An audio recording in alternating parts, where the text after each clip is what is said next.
Welcome to this look at the dwarves of Magic the Gathering and what we can do with them. They are interesting, and with the arrival of Gimli, I was asked to do a video on them. Or at least a dwarf deck like I have done with Treefolk. So this was a hard one, to be honest, because they are about a lot. But let's start with Gimli then. After Gimli discovered the tomb of his cousin Balin, he was stricken by grief. He was also shown that his uncle Owen had been killed by the Watcher in the Water. Death is very impactful to dwarves who have kids once or twice in 200 years. You can see how they must care for each other a lot in order to survive. Dwarves are not only about friendship, they are also about weapons, like we see in the fact that Gimli got his own namesake card with Gimli's axe, which is just a power-giving equipment that also gives menace, because a lot of people are afraid of Gimli and so they are of his axe. Gimli has another namesake card which is about his fury, and in the flavor you can see 2, remember the number as well, which it says against Legolas, who he has been fighting with to get the most kills, and they have been counting them aloud. Now there is one other artifact that has a lot to do with Gimli, which are the doors of Durin. So this is an interesting door. The doors of Durin were made by dwarves, who usually have a bitter rivalry with elves. But at some point in time when the door was built, they were close friends with the elves. So the trick to opening this door was to speak the elven word for friend, as you can see in the flavor. Speak, friend, and enter is what the door says, the small little text that you can see on there. This is why the mechanics are like this. But the door was destroyed by a tentacle monster from the lake. So you can see the same thing of the friendship between the elves and the dwarves in the mechanics as well, where it says whenever you attack scry 2, then you may reveal the top card of your library. If it's a creature card, put it onto the battlefield tapped and attacking. Until your next turn, it gains trample if you control a dwarf, and hexproof if you control an elf, showing weirdly that the two can work together, and that is also why it works together, because these doors should make them work together. Gimli has another one of a card for himself, where you can see his axe again. But also now he is the Lord of the Glittering Caves, which is after the war from the movies. Because after the war, Gimli and some dwarves went to the Glittering Caves, and they became, the lords of it. And this was because he defeated just one more orc than Legolas in this cave. He repaired the caves and eventually would report the doors of Durin too, which was a show of being friends with at least one elf. But he also became friends with more elves throughout his travels, like Galadriel, who gave him 3 of his hairs. Doors again here. Gimli, Counter of Kills, is one other, which has a semblance with the Legolas version of the card. The ability that is linked to the counting of kills is whenever a creature an opponent controls dies, Gimli deals 1 damage to that creature's controller. Sort of showing that he is maybe demoralizing them. I felt like that was the case. But Legolas has one like this as well, which is Legolas Counter of Kills. For 4 mana as well, he says whenever a creature an opponent controls, he grows with +1/+1. And here he answers to Gimli saying 2, I make my tail 20 at the least. But of course at the end Gimli had 42, which you see in the friendly rivalry. Which, is it friendly? Yeah, it is, and it always has been. The two people seem to be drawn towards each other.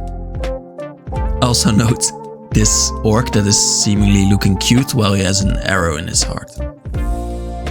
There are more dwarves like Mirror Guardian, and there is also a song, and for that let's put the music down.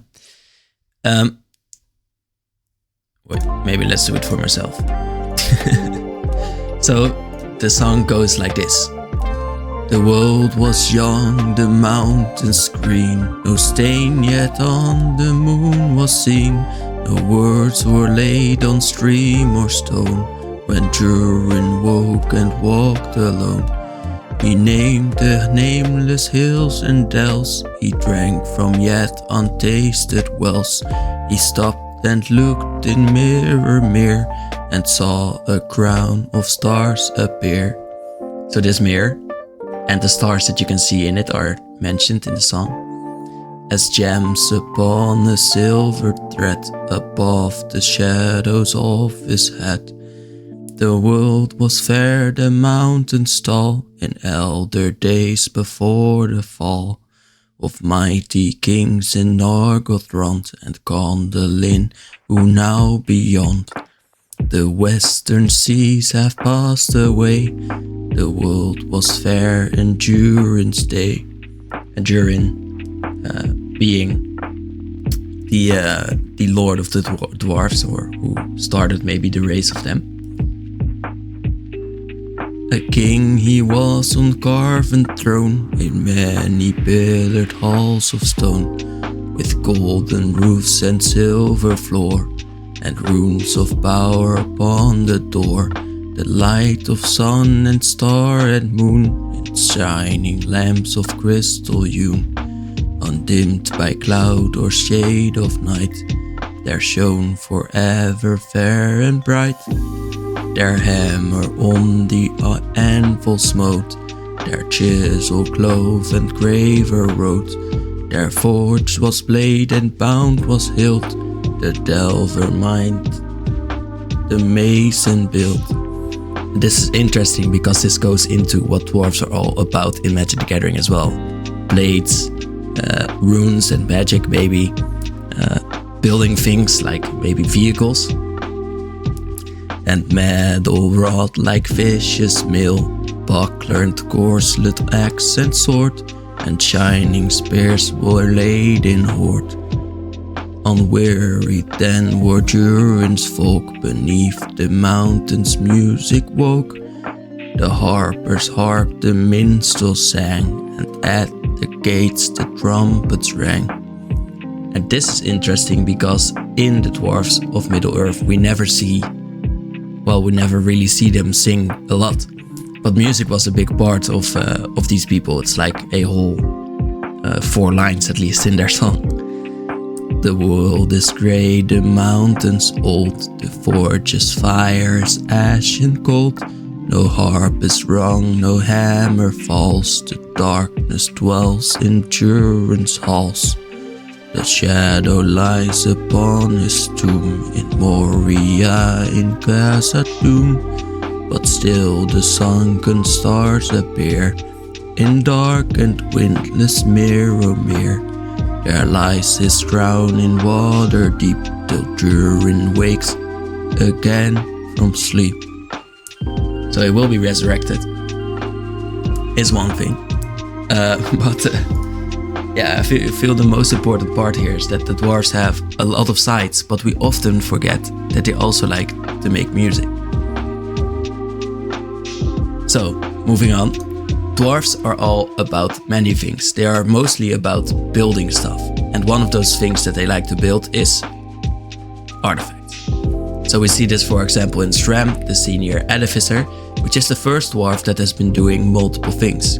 Here we see that he can cast auras, he can make equipment, and he can make vehicles. But the most interesting thing to me is that part where he says aura, because dwarves aren't often about magic, but here we see that he is. And this is because, well, on Kaladesh, the dwarves also use a sort of magic, the Aether, to make their machinery. So magic is a part of what dwarves do, but mostly they are about equipment and vehicles. And we see here another engineer that is also a dwarf, so they are in many worlds like Dominaria. And here he or she is working with a machine at least. Another thing they like is treasure, which we saw in Gimli and the Horde he loved so much. Also Glóin, the dwarven emissary, who is the father of Gimli, who was at the council when Frodo was sent off with his son for the Fellowship of the Ring. And Glowin shows us that whenever you cast a historic spell, you create a treasure. Kind of maybe meaning that whenever you make more artifacts, you get more treasure, something like that. And he also says he can sacrifice those treasures to goat creatures, or maybe to, well, buy them off and help them go on their own adventures. We have the Mines of Moria, which is also about treasures, because you can exile 3 cards from your graveyard to create 2 treasures for 4 mana. So that is a sort of ramp, maybe. And there's Magda, I think the most famous one, which is all about tapping all your dwarves to create treasure tokens and then getting big dragons in. And speaking about dragons, there's a new dragon from Lord of the Rings, which is the Cavern Horde dragon, for 9 mana, but he costs X less to cast for the amount of artifacts an opponent controls. So he's sort of, and he sort of goes towards the goblin that makes a lot of treasure.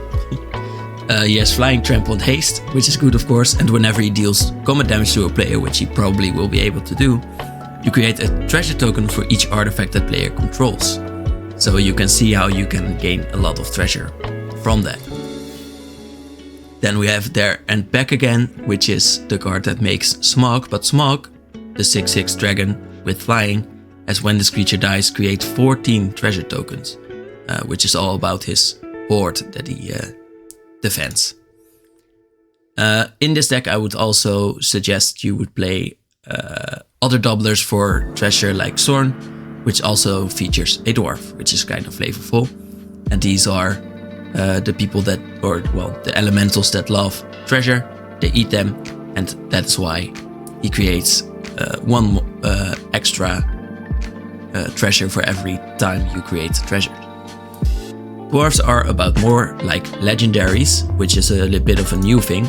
But we see, for example, in Backend Porter from the new set, that when he attacks, he gets more powerful with every legendary that you control.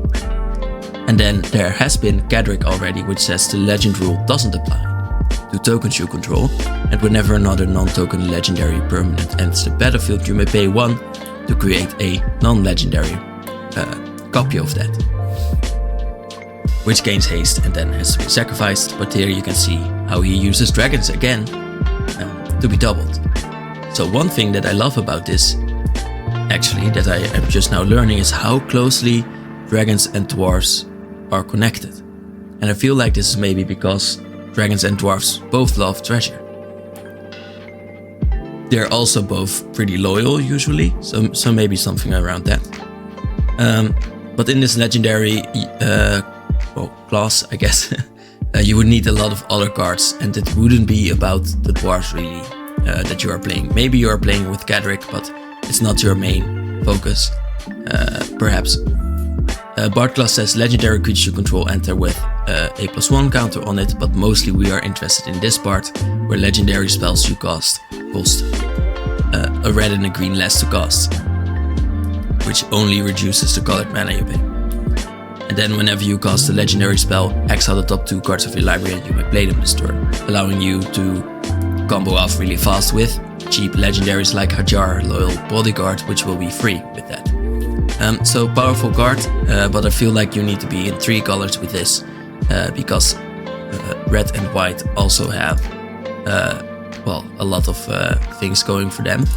So you will need the extra colors from somewhere, but Jarrow and Hazoret, for example, also do something with legendaries where when they attack you look at the top 6 cards and you may exile a legendary and play it without paying its mana cost, which is rather strong, but this guy also costs 5. More about dwarves, they are all about weapons, which we have seen before. And here I would say Brunner Battlehammer is the best dwarf for this. He gets +2/+0 for each equipment attached to any creature. And then you may pay 0 for the first time you equip an equipment every turn. And there are more dwarves that are all about this, like Paul the Forge Master for 2 mana. He says whenever another non-token creature you control dies when it was equipped, you return it to the owner's hand, so sort of making them immune. And of course you can reuse your equipment, so that makes it very strong, and they get +1/+1. Riav also says give them double strike, which of course is very potent with creatures with extra power. And then there's this one from the new set, which has been made by dwarves, the Mythril Code, a 3-mana flash indestructible equipment, that when it enters you can attach it to a legendary creature you control, which Frodo has been wearing it for a long time before, to be indestructible himself. Forge Anew, also from the new set, says is an enchantment for 3 mana that can return an equipment to the battlefield immediately. And as long as it's your turn, you may activate equip abilities anytime, so at instant speed, which is very potent, because then you can just keep your mana up while you are going into battle. And you may pay 0 again, rather than pay the equip cost for the first equip ability you activate during each of your turns. And if you know me, you know how much I like double effects. Then we have Open the Armory, which is a great tutor for equipment. We have Wylith, which should definitely go in here, because we need a lot of card draw, because we need equipments and creatures to put them on. He says when he attacks, draw a card for each equipment attached to Wylith. And Nahiri, sort of same thing, whenever an equipped card or creature attacks, exile the top card, you may play it this turn. And you may cast equipment spells this way without paying their mana costs. Also, Nahiri is cheaper for every equipment, which I forgot to read just a moment before. We also have another Akiri, which says whenever you attack a player with 1 or more equipped creatures, draw a card. So more card draw, which we really need in this deck, so that's good. And for 1 white mana, you may unattach an equipment from a creature, tap the creature, and give it indestructible. So also defending your creatures is very important, because you probably don't want too many creatures in this deck. One other way is to have Halvar, who is also a sword. He gives your equipped creatures double strike again, so that is a recurring theme in equipment decks. And I do feel like this is the most pronounced way to play. He also says at the beginning of each combat you may attach an equipment to a creature you control to target creature you control. Yeah. So it does need to be equipped, but you can switch it over to someone else. The Sword of the Realm is again protecting the creature. Whenever a equipped creature dies, return it to its owner's hand. So a lot of double effects, which I love. I feel like this will be a very consistent deck if you play it a bit around dwarves, but mostly about equipment. Vehicles is another thing which dwarves are really good at. We have the Pala for this, to pilot this deck, also red-white again. Gives your dwarves +1/+1, but also your vehicles.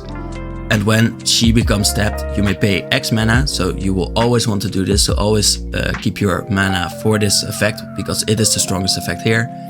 If you do reveal the top X cards, put all dwarf and vehicle cards from among them into your hand. So drawing a lot, which we need, because again we have 2 types, and that is a big theme in dwarves. Every time we have 2 types of cards that we need. We need maybe the dwarves or the creatures, and we need the equipment or the vehicles or whatever it is that we also need here. This doubling makes the deck very weak, and we need a commander that really does this. This is sort of an answer, but I think we need something more creative to make a dwarf deck really pop off. But it is still possible. You draw a lot of dwarves and vehicles and put the rest on the bottom of your library. You still need ramp. You don't even get to draw the lands, so yeah, you need an answer for that. But still a strong effect. We have another dwarf which says Scry 2, but also gives vehicles +1/+1, just to show that there are more dwarves that do this. But a strong effect is Reckless Crew. 4 mana to create X 2/1 dwarves, where X is the number of vehicles you control plus the number of equipments you control. So this is one of the things that combines vehicles and equipments, but we don't want all those types. So you want to choose either vehicles and equipments, I feel, but you can get a bunch of dwarves. For each of those tokens, you may attach an equipment you control to it. So that makes this a very strong card for your equipment deck, I feel. They don't have haste, but still. Sorceries, a small thing that is kind of new for them, like we see for example with Erebor Flamesmith. For 2 mana, whenever you cast an instant or sorcery, she deals 1 damage to each opponent. That is interesting because, well, in Lord of the Rings, again, we see a bit of magic in the dwarves and how they use it.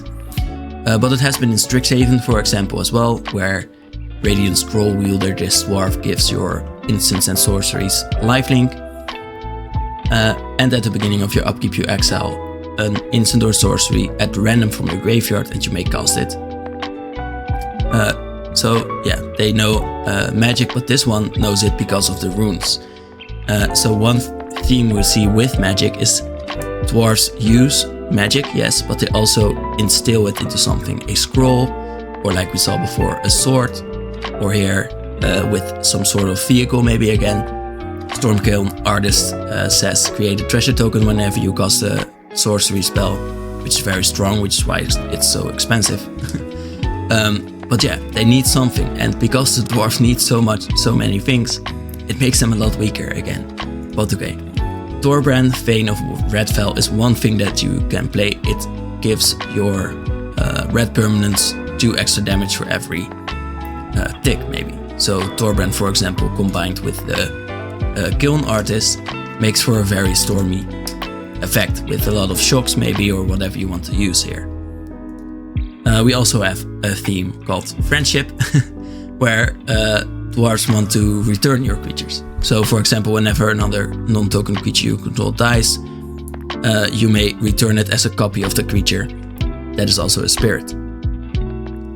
Also, the creature still goes to your graveyard after the spirit dies. And we have of course the 7 dwarves, which says a deck can have up to 7 dwarves. They are all friends and they make each other stronger, which is a pretty fun deck idea. And we have the last one, Rankle and Thorbrand, who have become friends. And Thorbrand, really, despite all the flaws of Rankle, he still became friends with him. Also, again, note that his ability now is treasure tokens instead of the extra 2 damage. Or if a sword would deal damage to a player this turn, still deal that much damage plus 2 instead. Working also for non-red abilities. That was it for dwarves, and it is a bit weird, but I would suggest to go all the way back that you would go with equipments, because it is the most pronounced, and I feel like Brunner Battlehammer will be the best commander for this. And then if you want to play with Gimli in the deck, I would say play with Gimli Counter of Kills. Not really fitting with the theme, but still well, deals a lot of damage when your opponent's creatures are killed. And you can play with Gimli, who creates treasures, because you need a little bit of ramp. And that is probably it. Yeah, that was it for what you can use. I feel like dwarves need a little bit more love, to be honest, and they need to have either their themes combined in a way, or they need a better way to get and equipments and dwarves onto the battlefield, like a Reckless Crew. That was it for this. Tell me how you would make that commander, because I'm really interested. And have a nice day aside from that.